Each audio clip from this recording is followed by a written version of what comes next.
नमस्कार दोस्तों, आप सभी को राम राम। आज जानते हैं कि मनुष्य और देवताओं में क्या अंतर है। तो इसमें ज़्यादा अंतर नहीं है दोस्तों, मनुष्य और देवताओं में बस शक्तियों का अंतर है।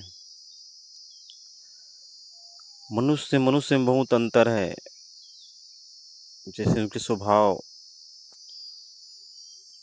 दिखते तो मनुष्य है, लेकिन बहुत ऐसे लोग हैं जो राक्षस स्वभाव के हैं, जैसे कि दूसरे जीव को मार के खाना, दारू पीना, मांस खाना और गलत आचरण करना, लड़ाई झगड़ा करना, दूसरों की संपत्ति को हड़पना, परिस्थिति को हड़पना और बहुत सारे ऐसे कर्म हैं जो मनुष्य करते हैं और राक्षस स्वभाव के हैं। और देव स्वभाव के भी ऐसे मनुष्य हैं जो उत्तम विचार रखते हैं, दान पुण्य करते हैं, भक्ति करते हैं,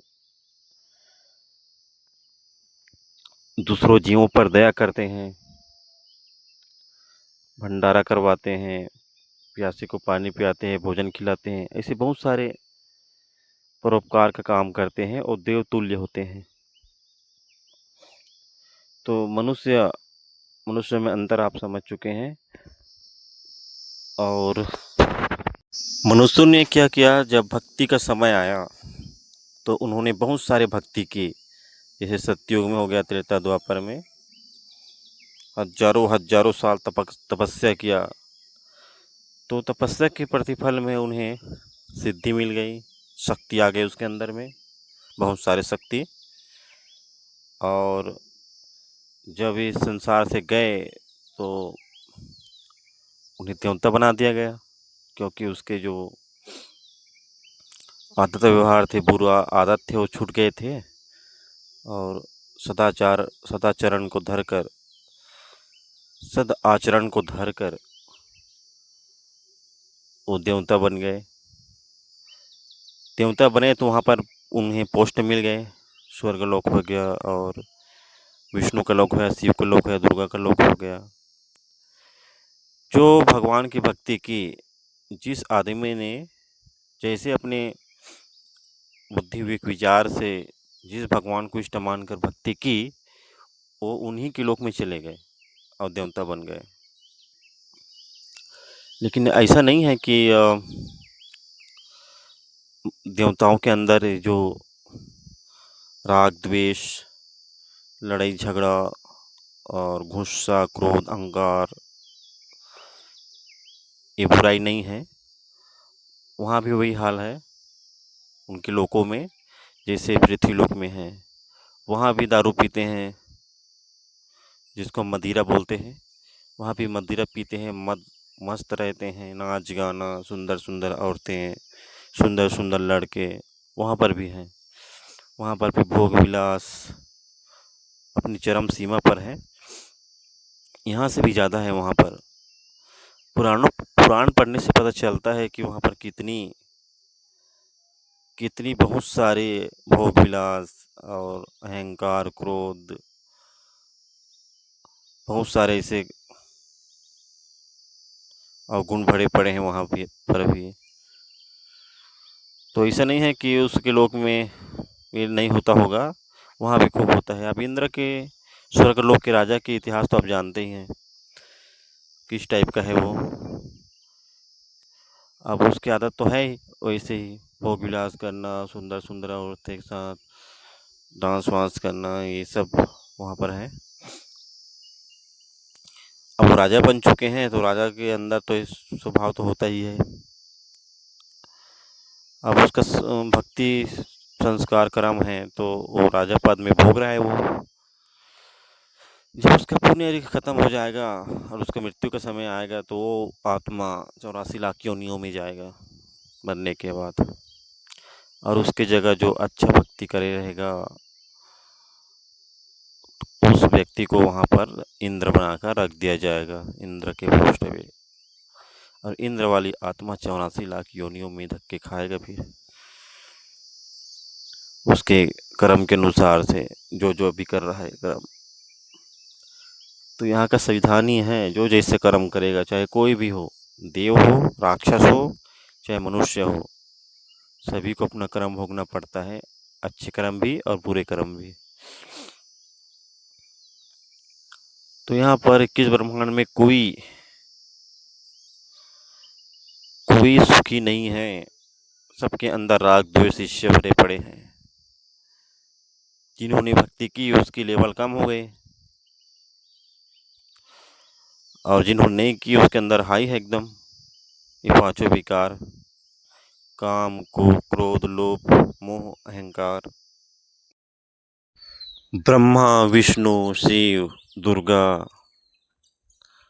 के लोकों में और अन्य देवताओं के लोकों में कोई काम नहीं करते। वहाँ पर सारी सुविधा उपलब्ध होते हैं अपने भक्ति फल के प्रतिफल में। तो सारी सुख सुविधाएं भोगते हैं फिर जीवात्मा। जिस भगवान की भक्ति की उसी भगवान के लोक में जाकर सारी सुविधाएं उपलब्ध होते हैं। तो सारे भोग विलास में और सुंदर सुंदर मौज मस्ती में सारे पुण्य नष्ट करके फिर 84 लाख योनियों में आता है वो जीवात्मा अपने पाप कर्म को भोगने के लिए। वहाँ पर भी वो भगवान उनके रक्षा नहीं कर पाते, क्योंकि वो भगवान को भी, जिस भगवान की भक्ति की वो भगवान भी जन्म मृत्यु में है, तो रक्षा कहाँ करेंगे। इसलिए इस संसार का नियम है, जो जैसे कर्म करेगा उसको भोगना ही पड़ेगा, चाहे देव हो, सारी देवी देवता जितने भी हैं, ब्रह्मा, विष्णु, महेश, इंद्र, कुबेर, सूर्य,